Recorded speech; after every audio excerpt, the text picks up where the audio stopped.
राजकारणासाठी त्यांना हा रामाचा विचार मान्य आहे का? जर नसेल तर त्यांनी अयोध्येत जाऊन गावागावातून गाड्या सोडणं, मंडळ आणणं, उत्सव करणं यापासून स्वतःला थांबवायला पाहिजे.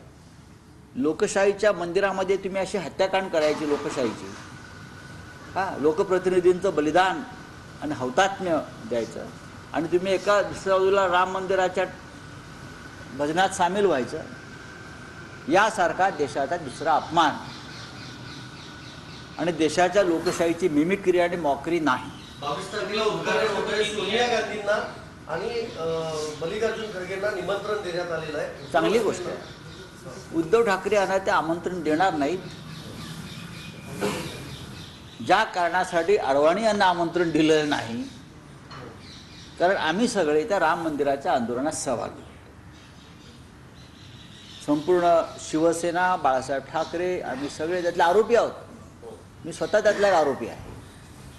त्याच्यामुळे ज्यांनी त्याग केला आहे राम मंदिरासाठी, मग अडवाणी जे असतील, मुरली मनोहर जोशी असतील, उद्धव ठाकरे असतील, आम्ही सगळे असो, आम्हाला ते बोलवणार नाही त्याची आम्हाला खात्री आहे. ज्यांचं कोणतंही योगदान तिथे नाही त्यांचा तो सोहळा आहे, आणि ज्यांचं योगदान आहे राम मंदिराच्या लढ्यात त्यांना अयोध्येच्या सीमेवर सुद्धा ते येऊ देणार नाहीत. त्या दिवशी सातत्यानं आपण जर पाहिलं, पंतप्रधान जात सांगताना पाहिलं, मुख्यमंत्र्यांनी त्याचा उपराष्ट्रपती सभापतीच्या चेअरवरून संविधानिक पदावरील व्यक्तीला तरी हे भान पाहिजे की आपण आपल्या जातीवर येऊ नये.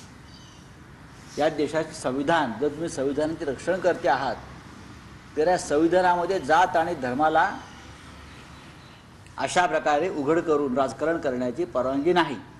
हे संविधानिक पदावरील व्यक्तीनं जर भान ठेवलं नसेल तर त्याला संविधानिक पदाचा अपमान होतो असं सांगण्याचा हक्क नाही.